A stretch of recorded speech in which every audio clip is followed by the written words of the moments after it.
সম্মানিত উপস্থিতি, এই পর্যায়ে আজকে দিবসে তাৎপর্য তুলে ধরে বক্তব্য রাখার জন্য শিক্ষকদের পক্ষ থেকে বক্তব্য রাখার জন্য অনুরোধ জানাচ্ছি প্রভাতী শাখার সিনিয়র শিক্ষক জনাব কাস্তূরবা হোসেন।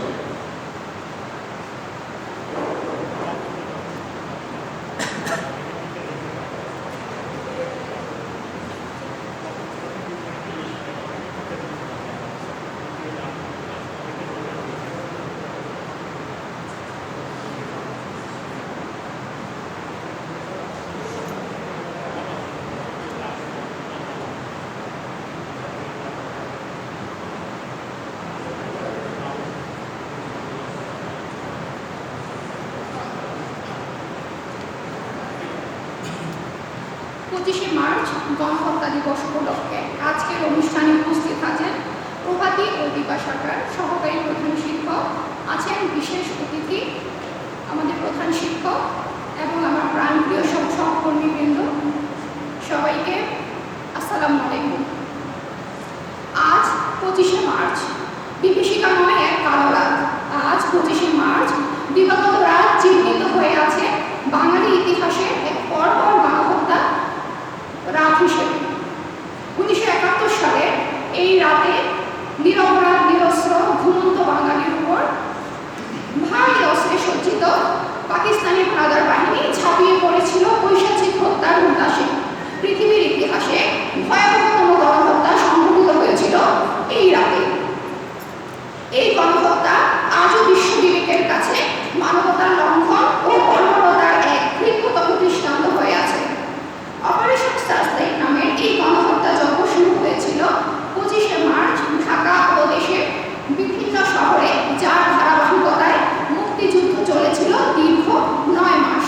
তবে এই নিষ্ঠুরতা ও নির্মমতার বিরুদ্ধে অসীম সাহসী বাঙালি প্রতিরোধ গড়ে তোলে।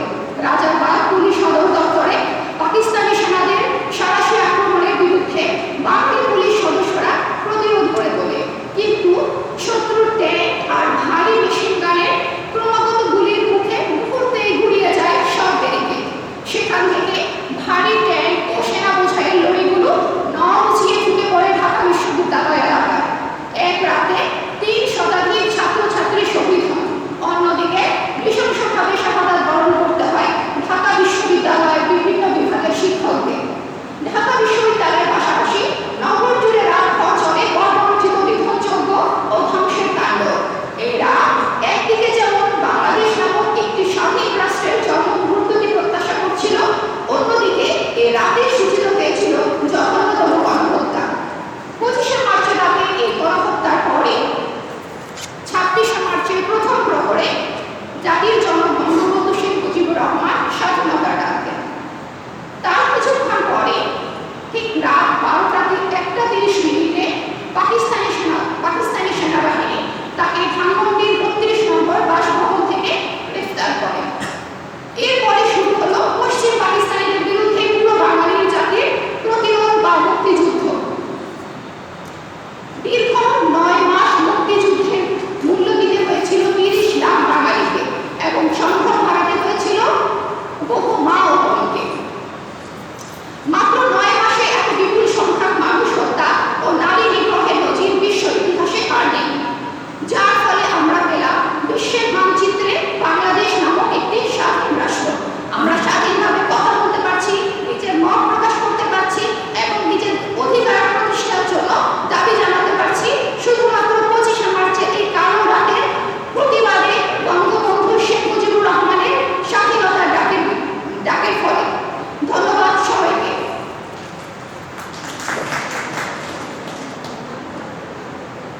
ধন্যবাদ আপনাকে। সম্মানিত উপস্থিতি, এই পর্যায়ে সংক্ষিপ্ত আকারে বক্তব্য প্রদানের জন্য অনুরোধ জানাচ্ছি অত্র বিদ্যালয়ের দিবা শাখার সিনিয়র শিক্ষক জনাব মোহাম্মদ তৌহিদ হোসেন।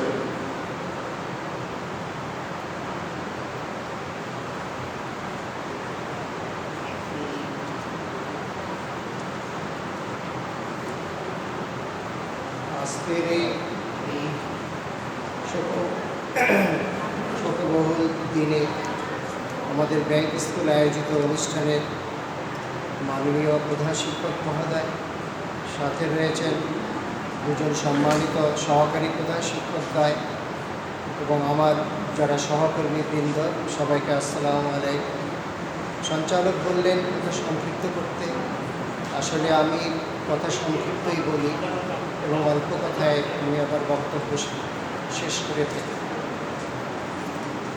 আপনারা জানেন, থার্মোপলির যুদ্ধে যেসব গ্রিক সৈন্যরা আত্মাহুতি দিয়েছিল তাদের জন্য একটি স্মৃতিস্তম্ভ আছে। সেই স্মৃতিস্তম্ভে একটি তাদের উদ্দেশ্য করে একটি বাণী দেওয়া আছে গ্রিক ভাষায়, যার ইংরেজি হলো for your tomorrow we have given up hour today, যার বাংলা দাঁড়ায় তোমাদের আগামীর জন্য আমরা আমাদের বর্তমানকে উৎসর্গ করে গেলাম। 71 সালে স্বাধীনতা যুদ্ধে ঠিক সেই কাজটি হয়েছে, যারা আত্মাহুতি দিয়েছে তাদের বর্তমানকে উৎসর্গ করে গেছে আমাদের আগামীর জন্য।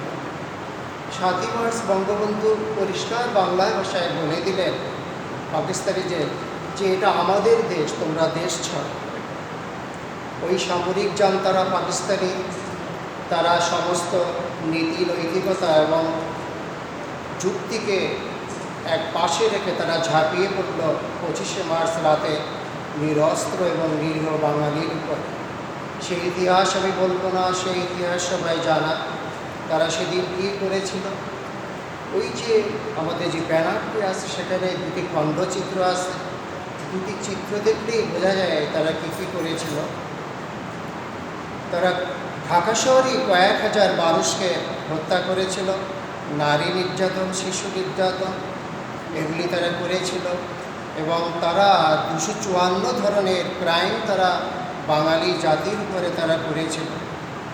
যদি এক কথায় বলা যায় যে they prostrate the Bengali nation and kill us, এবং এইভাবে 9 মাস তারা নির্বিচারে এবং মানে বিরতি না দিয়ে তারা গণহত্যা চালিয়ে গেল। যাবার সময় কী করে গেল, they left a fate for us worse than death. তারা আমাদের জন্য এমন একটা ভাগ্য আমাদেরকে পিছনে ফেলে গেল যেটা মৃত্যুর চেয়েও ভয়ঙ্কর। এখন প্রশ্ন আসে, এই দুর্ভাগ্য কি আমরা কাটিয়ে উঠতে পেরেছি? হ্যাঁ, বর্তমান বঙ্গবন্ধু শেখ মুজিবুর রহমানের সুযোগ্য কন্যা, দীর্ঘদিন যিনি ক্ষমতায় আছেন, তার নেতৃত্বে আমরা বিভিন্ন সুযোগে ঘুরে দাঁড়িয়েছি। এখন প্রশ্ন আসে যে আমাদের করণীয় কী? আমি এইটুকু বলবো, অনুরোধ করবো সবাইকে, আমাদের যে যার জায়গায় আছি তার দায়িত্বটুকু পালন করা। পাশ্চাত্য দেশে একটি কথা আছে যে freedom is proportional to responsibility. আমি আশা করি এর বাংলায় আমার বলা দরকার নেই। শিক্ষক হিসেবে কী করণীয়, আমরা যেহেতু ছাত্রছাত্রী নিয়ে আমাদের পেশা, তাদেরকে আমরা যেটা পারি দেশপ্রেম, নীতি নৈতিকতা তাদের স্মৃতিতে আমরা গেঁথে দিতে পারি। ইংরেজিতে যেটাকে বলে ইনকালকেশন, অর্থাৎ কোনো কিছু বারবার বলতে বলতে তাদের স্মৃতিতে আমরা গেঁথে দিতে পারি। আর কি পারি তাদের স্মৃতিতে গেঁথে দিতে? যা সত্য, সুন্দর এবং সৎ, এটা আমরা এই কাজটি করতে পারি। বিদ্যালয় কর্তৃপক্ষ কী করতে পারেন, যে আমাদের লাইব্রেরিতে আরও বেশি করে মুক্তিযুদ্ধ বিষয়ক বই এনে সেটি ছাত্রদেরকে পড়ানোর মাধ্যমে যদি ইনসেন্টিভ থাকে যে বছরের শেষে এর উপর একটা পরীক্ষা হবে, সেই পরীক্ষায় যারা যারা ভালো করবে বড় ধরনের পুরস্কারের ব্যবস্থা থাকবে, তাহলে মুক্তিযুদ্ধ এবং এই পাকিস্তানিদের অত্যাচার সম্পর্কে ছাত্রছাত্রীরা আরও অনুভূতিতে শিখতে পারবে। আমরা ভাগ্যবান এই কারণে আমরা একজন ডাইনামিক, সায়েন্টিফিক এবং ইনোভেটিভ প্রধান শিক্ষক সাথে তার একই ধরনের সহযোগী আমরা পেয়েছি। সুতরাং সামনে যাওয়াটা আমাদের জন্য অবধারিত। সবশেষে আমি ছোট্ট একটি গল্প বলে শেষ করব। গল্পটা আমার না, আমি লিটনবাবুর কাছে শুনেছি। সেটা কি, যার শিরোনাম যদি দেই এক কীভাবে 10 হলো সেই গল্প। একদিন 9 8কে খুব জোরে সোরে বকা দিল। 8 বলল যে তুমি আমাকে বকা দিলে কেন? 9 বলল আমি বড় সুতরাং বকা দিয়েছি। এভাবে করতে করতে 2 1কে বকা দিল। তারপরে 1 0কে বলল যে আমি তোমাকে বকা দিব না, এসো তুমি আর আমি মিলে আমরা একত্রিত হয়ে একসাথে থাকি। সে থেকে 1 10 হয়ে গেল। সুতরাং আমি শেষ করব, ইউনিটি ইজ এ স্ট্রেংথ। সবাইকে ধন্যবাদ। আসসালামু আলাইকুম।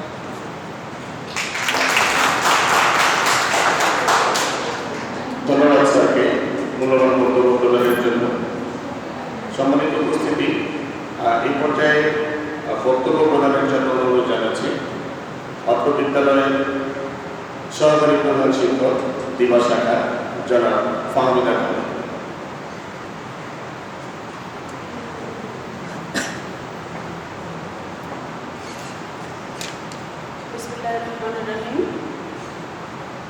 আজকের এই ভয়াল কালরাত্রির ইতিহাস স্মরণকালে আমাদের এই সভায় উপস্থিত আছেন আমাদের সুযোগ্য প্রধান শিক্ষক মাহবুবুর রহমান স্যার, সহকারী প্রধান শিক্ষক প্রভাতী ইসরাত জাহান এবং আমার সহকর্মীবৃন্দ, সবাইকে আসসালামু আলাইকুম। বাঙালি জাতি তথা মানব সভ্যতার ইতিহাসে এক কালিমালিপ্ত বেদনাবিধুর রাত 25শে মার্চ। 1971 সালের এই রাতে বাঙালির জীবনে এক বিভীষিকাময় রাত নেমে এসেছিল। বর্বর পাকিস্তানি সেনাবাহিনী অত্যাধুনিক অস্ত্রসজ্জিত হয়ে কাপুরুষের মতো মধ্যরাতে পূর্ব পাকিস্তানের নরবীয় হত্যাকাণ্ড চালায়। আন্দোলনরত বাঙালিদের কণ্ঠ চিরতর স্তব্ধ করে দেওয়ার লক্ষ্যে ঢাকা ও এর আশেপাশে নিরস্ত্র বাঙালির উপর ঝাঁপিয়ে পড়ে ইয়া হিয়া লেলিয়ে দেওয়া কুলাঙ্গাররা।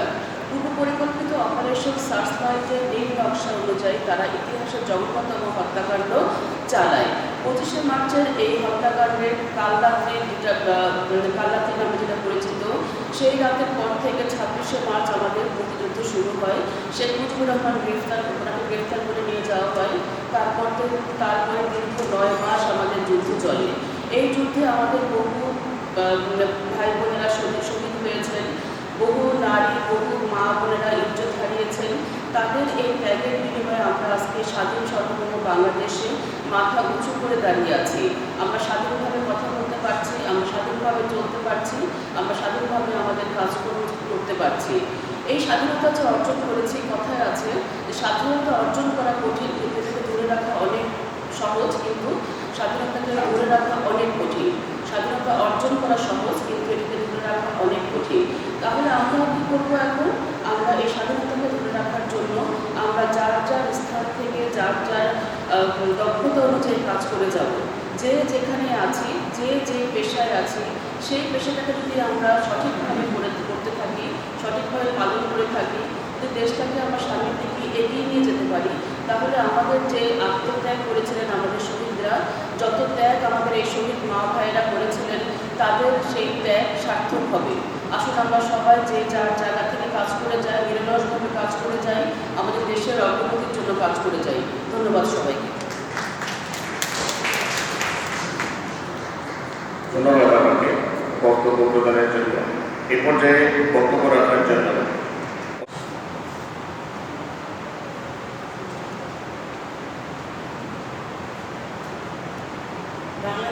বাংলাদেশ ব্যাংক উচ্চ বিদ্যালয়ের সুযোগ্য প্রধান শিক্ষক এবং সহকারী প্রধান শিক্ষক এবং আমার শ্রদ্ধেয় সহকর্মীবৃন্দ, সবাইকে আসসালামু আলাইকুম। আজ সকালে আমি ভাবছিলাম যে আজকে যখন আমাকে এখানে কিছু বলতে হবে, তো যে প্রসঙ্গে বলবো সেই প্রসঙ্গটি আসলে আপনারা সবাই জানেন, আমার যে হয়তো অনেকে ভালোভাবেই জানে বা আমার মতোই জানে, যে 25 মার্চ রাতের কথা আমরা তখন না থাকলেও আমরা শুনেছি, বা কেউ কেউ হয়তো বা ছিলেন, ছোট ছিলেন, কিন্তু ছিলেন। আর আমি যেটা বলবো, আমি 25 মার্চ রাত সম্পর্কে আমার মার মুখে একটু শুনেছিলাম। যেমন তখন আমরা এক ভাই এক বোন ছিলেন, আমার বড় বোন ছিলেন শুধু। তো আমার বড় আপু তখন যথেষ্ট ছোট, এবং 25 মার্চ রাতে আমার মা, বাবা এবং ভাই বোন ওনারা চামেলিবাগে থাকতেন এবং ঢাকায় ছিলেন পুরো সময়টা। সেই সময় 25শে মার্চ রাতে যখন হঠাৎ করে এরকম গোলাগুলি শুরু হলো, তো আমার মা খুব ভয় পেয়েছিলেন এবং আমার বোনটা রাতের বেলা কান্না করতো, কেঁদে উঠতো, কিন্তু সেও এত ভয় পেয়েছিল যে সে সারা রাত চুপ থেকেছিল। এর পরবর্তীতে 9 মাস যুদ্ধ চলে। এই 9 মাস প্রতিটি দিনই রাতের বেলায় আমার বড় আপু আর কখনই কোনো কান্নাকাটি করতেন না। এবং চাঁদনীবাগের যে বাসায় ছিলেন আমার পরিবার, সে বাসার কিছু দূরে থাকতেন শহীদ সাংবাদিক সিরাজউদ্দিন হোসেনের পরিবার, এবং ওনাদের সাথে আমার বাবা মায়ের বেশ ভালো সম্পর্ক ছিলেন। 10 ডিসেম্বর যখন ওনাকে ধরে নিয়ে যাওয়া হয়, পাকিস্তান হানাদার বাহিনী যখন ওনাকে ধরে নিয়ে যায়, তখন আমার মা লক্ষ্য করছিলেন যে ওনার বাসার সামনে অনেক আর্মি দাঁড়িয়ে আছে। তো আমার বাবা মা দেখছিলেন যে ভাবছিলেন এখন আজকে কিছু একটা হবে, কিন্তু কোনো শব্দ ছাড়াই ওনাকে নিয়ে চলে গেল পাকিস্তান আর্মিরা। এরপরে আমার বাবা মা জানতে পারলেন যে তাকে ধরে নিয়ে যাওয়া হয়েছে, এবং অনেক কান্নাকাটি হচ্ছিল ওই বাসা থেকে আর্মিরা চলে যাওয়ার পরে। কিন্তু আমার বাবা মারও সাহস পায়নি যে ওই বাসায় যেয়ে তাদেরকে তখন সান্ত্বনা দেওয়া। তো এরকম কিছু বিশাল ত্যাগের মাধ্যমে আমরা আজকে এই স্বাধীন বাংলাদেশ পেয়েছি। আমরা স্বাধীন বাংলাদেশে দাঁড়িয়ে আছি। আর আজকে একটা গল্পের কথা আমার মনে পড়ছে, যে এটা আমরা যখন ক্লাস 8ম শ্রেণীতে পড়তাম, তখন এই গল্পটি আমাদের পাঠ্য বইয়ে ছিল। শহীদ জহির কথা সাহিত্যিক জহির রায়হানের সময়ের প্রয়োজন। এই গল্পটি আমার সাথে যারা পাস করেছেন তারা পড়েছেন 8ম শ্রেণীতে। তো সময়ের প্রয়োজনের গল্পটিতে ছিল যে একবার মুক্তিযুদ্ধের ক্যাম্পে একজন মেজর এসে, সেক্টর কমান্ডার এসে সবাইকে জিজ্ঞাসা করছিল যে তোমরা কেন মুক্তিযুদ্ধে এসেছো। তো সেই সময় অনেকে অনেক উত্তর দিয়েছিল যে দেশের টানে, মায়ের টানে, মাতৃভূমিকে রক্ষার জন্য, বোনের ইজ্জত রক্ষা করার জন্য, নিরাপত্তার জন্য। কিন্তু একজনের হঠাৎ মনে হলো, তার কাছে যখন জিজ্ঞাসা করা হলো যে কেন সে এসেছে যুদ্ধে, সে বলল সময়ের প্রয়োজন। আসলে তখন সময়টাই ছিল যুদ্ধে যাওয়ার জন্য। তো আমরা যে সকল কাজই করি তার সময়ের প্রয়োজনই করি। আজকে যেরকম আমি বলতে যাচ্ছি যে আমাদের অন্য একটা পরিস্থিতি যাচ্ছে আমাদের দেশে, করোনার কারণে শিক্ষা প্রতিষ্ঠান বন্ধ। সেজন্য আমাদের জুম ক্লাস, অনলাইন ক্লাস, এগুলোর মাধ্যমে শিক্ষার্থীদের সাথে পড়াশোনার মাধ্যমে যোগাযোগ করতে হচ্ছে। কিন্তু এই অনলাইন ক্লাস, জুম ক্লাস বা ভিডিও ক্লাসে আমরা কেউ অভ্যস্ত না, কিন্তু আমরা এই কাজে সবাই অংশগ্রহণ করছি শুধুমাত্র সময়ের প্রয়োজন। কারণ সময় যাচ্ছে, আমরা এখন এভাবে বাচ্চাদের সাথে বা আমাদের ছাত্রছাত্রীদের সাথে আমরা যেন যোগাযোগ রক্ষা করি। সেদিন একজন বলছিল যে আমরা চাকরি বাঁচানোর জন্য করছি। না, আমি তার বেশি বলতে যাচ্ছি, চাকরি বাঁচানোর জন্য আমরা অনলাইন ক্লাস করছি না। কারণ চাকরি বাঁচানোর জন্য মানুষ যেটা করে, অনেক সময় কিছু অনৈতিক কাজ করে। এটা অনেক সময় হয়তো বা অনেকে করে হতে পারে, কিন্তু চাকরি বাঁচানোর জন্য আমরা কখনো অনলাইন বা ভিডিও ক্লাসে অংশগ্রহণ করছি না। এটা আমাদের দায়িত্ববোধ থেকে করছি, আমাদের ছাত্রছাত্রীদের কিছু দেওয়ার জন্য আমরা করছি। তো প্রথমে যখন অনলাইন ক্লাস শুরু হয়, প্রথম ক্লাসটি আমি আমার মোবাইলের মাধ্যমে ভিডিও করেছিলাম, এবং আমি বাসায় যেয়ে, আমি তখন আপলোড করা জানতাম না, বাসায় যেয়ে আপলোড করেছি। আমার প্রায় 2.5 ঘন্টা আপলোড করার পরে আমার কারেন্ট চলে যায়, তখন আবার আপলোড বন্ধ হয়ে যায়, এবং নেক্সট ডে আমার পরবর্তীতে আবার 3 ঘন্টা ধরে ক্লাসটি আপলোড করতে হয়েছিল। তো সেটাকে আমি বলবো না যে এটা আমি খুব কষ্ট করেছি, সাংঘাতিক কিছু করেছি। এটা আমি আমার দায়িত্ববোধ থেকে করেছি। আমার মনে হয়েছে তখন এটা করার প্রয়োজন, এবং ফার্স্ট অনলাইন ক্লাস আমার মোবাইলের মাধ্যমেই গিয়েছিল, আমি আপলোড করেছিলাম। সেজন্য আমি গর্বিত যে প্রথম ক্লাসটি ছিল 54 মিনিটসে, যিনি ক্লাস নিয়েছিলেন। তো এত বড় একটা ক্লাস আসলে আপলোড করা অনেক সময়ের ব্যাপার, এটা মোবাইলের মাধ্যমে আপনারা এটা ভালোই জানেন। তো আজকে আমি বলছি যে আমার বক্তব্য আসলে খুব বেশি দীর্ঘায়িত করতে চাচ্ছি না। তো বাংলাদেশের যে উন্নয়নের অগ্রযাত্রা আছে সেটি যেন অব্যাহত থাকুক, এই কামনায় আমার বক্তব্য এখানেই শেষ করছি। ধন্যবাদ। ধন্যবাদ আপনাকে অভিমত ব্যক্ত করার জন্য। সম্মানিত উপস্থিতি, এই পর্যায়ে বক্তব্য রাখার জন্য বিনীত অনুরোধ জানাচ্ছি অত্র বিদ্যালয়ের সুযোগ্য প্রধান শিক্ষক, যার নেতৃত্বে আমরা বাংলাদেশ ব্যাংক উচ্চ বিদ্যালয়ের সকল শিক্ষক স্টাফ সহ দৃঢ়ভাবে এগিয়ে চলেছি এবং এগিয়ে চলার প্রত্যাশা ব্যক্ত করছি। এ পর্যায়ে বক্তব্য রাখার জন্য অনুরোধ জানাচ্ছি সম্মানিত প্রধান শিক্ষক জনাব মাহবুবুর রহমান স্যারকে।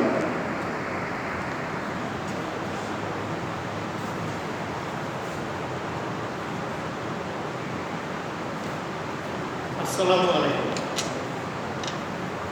25শে মার্চ গণহত্যা দিবস 2021 উপলক্ষে জাতীয় কর্মসূচি পালনের বেশ কয়েকটি কর্মসূচির মধ্যে আজকের এই আলোচনা সভাও একটি। উপস্থিত দিবা এবং প্রাত শাখার সম্মানিত প্রধান শিক্ষক মহোদয়গণ এবং সিনিয়র এবং সহকারী শিক্ষক মহোদয়গণ, আপনাদের সবাইকে সালাম এবং সম্মান জানিয়ে বক্তব্য শুরু করছি। অত্যন্ত সংক্ষিপ্ত বক্তব্য রাখবো, যেহেতু আমাদের অনেক শিক্ষকের আজকে টিকা নেওয়ার দিন ধার্য করা আছে আগে থেকেই। 25শে মার্চের এই দিকটি ঘটেছিল হিস্টোরিক্যালি সারা পৃথিবী। আমি এটা খেয়াল করে দেখেছি যে আরও অন্যান্য দেশের মানুষও তাদের এই সম্পর্কে মানে এটাকে একটা গণহত্যা বা ম্যাসাকার হিসাবে বিভিন্ন দেশে তারা ছাত্রছাত্রীদের জানিয়ে থাকে। পরীক্ষা নাই নেই, তাহলে তো তারা কিছুই করবে না, কোনো মোটিভেশনই তো কাজ করবে না। তাহলে একেবারেই ছেড়ে দেওয়া হলো তাদের মতো করে, বইও পড়লো না, অনলাইনে ক্লাসও দেখলো না, তাহলে লাভ কী হবে? একটা বছর তো চলে গেল, বিশ্বব্যাপী অনেক শব্দ অনেক বারবার উচ্চারিত, আমরা যেটাকে বলি বাস ওয়ার্ড। আর আমাদের এখানে 2020 সালের শিক্ষায় সবচেয়ে বহুল ব্যবহৃত শব্দ সম্ভবত অটোপাস। মানে 2020 সাল ছিল অটোপাসের বছর। এই নিয়ে পক্ষে বিপক্ষে অনেক সমালোচনা আছে যে পরীক্ষা না নিয়ে কতটুকু নৈতিকভাবে সেটা যাচ করতে। তো আমরা আমাদের পক্ষে আর কী করণীয় আমরা চেষ্টা করছি। এখন তৈছারও তার বক্তব্যে বললেন যে আমাদের শিক্ষক হিসাবে আমাদের অবলিগেশন, স্বাধীনতার যে 50 বছর প্রাপ্তি, অনেক ইকোনমিক ডেভেলপমেন্ট হচ্ছে, নৈতিক ডেভেলপমেন্টেরও দরকার এবং সাথে সাথে শিক্ষা ব্যবস্থার উন্নয়ন হবে। এই যে অর্জন, এটা কিন্তু ঠিক থাকবে না। পূর্ববর্তী প্রজন্ম যদি দুর্বল হয়, পরের প্রজন্ম শক্তিশালী হতে পারে। আর তার ঠিক উল্টাটাই হবে। কারণ বাবা যদি সম্পদশালী হয়, তাহলে ছেলেমেয়েরা তাদের দায়বদ্ধতা কমে যায়, কারণ সব কিছু ইজি হতে পারে। আর যদি তার উল্টাটা হয়, বাবা যদি আর্থিকভাবে সচ্ছল না হয়, তখন ওই ছেলেমেয়েরা কী করে? স্ট্রাগল করে সমাজের সাথে, পারিপার্শ্বিক সাথে, because resources are very limited. তখন তারা কম্পিটিশনে আসে, আর সব কিছু ইজি ওয়েতে পেয়ে গেলে তখন সেই দায়বদ্ধতা থাকে না। তখন কারণ সব কিছু সে রেডিমেড পাচ্ছে, তার মধ্যে স্কিল ডেভেলপ করে না। তো আমাদের সেই দায়িত্ব যে ছাত্রছাত্রীদের একটা কঠোর অবস্থার মধ্যে ফেলে, কঠিনতম অবস্থায় ফেলে তাদেরকে শক্তিশালী মানুষ হিসাবে তৈরি করা। লেখাপড়া, এর পাশাপাশি খেলাধুলা এবং অন্যান্য দিক থেকে এক্সট্রা কারিকুলার অ্যাক্টিভিটি। যাই হোক, আমি বক্তব্য দীর্ঘায়িত করবো না। আমাদের অর্জন হয়েছে, আরও অর্জন হওয়ার অনেক সুযোগ আছে। আমাদের এখানে আরও বড় বড় ফ্যাক্টরি বানাতে পারে, কর্মসংস্থান বাড়ানোর দরকার। হেলথ কেয়ারে এখনও লক্ষ লক্ষ মানুষ প্রতি বছর বিদেশে যায়। এটা বন্ধ করে দিতে পারলে দেশের ইকোনমিতে অনেক টাকা সেভ হবে এবং আমাদের এখানে টাকা মানে রিজার্ভ আরও বাড়তে থাকে। তাহলে এর জন্য দরকার যে আমাদের শিক্ষা ব্যবস্থা আরও উন্নত করা। তো সরকার সেই লক্ষ্যে কাজ করছে বলে আমরা খেয়াল করছি। আমাদের যে দায়িত্ব সেটা হচ্ছে ছাত্রছাত্রীদের শুধু লেখাপড়া নয়, পাশাপাশি আমরা অন্যান্য বিষয়ের খোঁজখবর রাখবো। আমরা যেহেতু আমাদের ছাত্রছাত্রীর সংখ্যা কম, প্রত্যেককে আমরা চিনব এবং তাদেরকে পরামর্শ দেব। হয়তো 10 জন আমাদের কথা শুনবে, 15 জন হয়তো শুনবে না, যতটুকু আমাদের পক্ষে সম্ভব। এটাই আজকে আপনাদের অন্যান্য আরও টিকা এবং অন্যান্য কিছু কাজ আছে, যার কারণে তাছাড়া কালকে আমাদের আবার প্রোগ্রাম আছে। আমি বক্তব্য দীর্ঘায়িত না করে যারা কষ্ট করেছেন এবং অনুষ্ঠানটা সুন্দরভাবে সফল করার জন্য সবাই উপস্থিত হয়েছেন, আপনাদের প্রত্যেকের প্রতি কৃতজ্ঞতা প্রকাশ করে বক্তব্য এখানে শেষ করছি।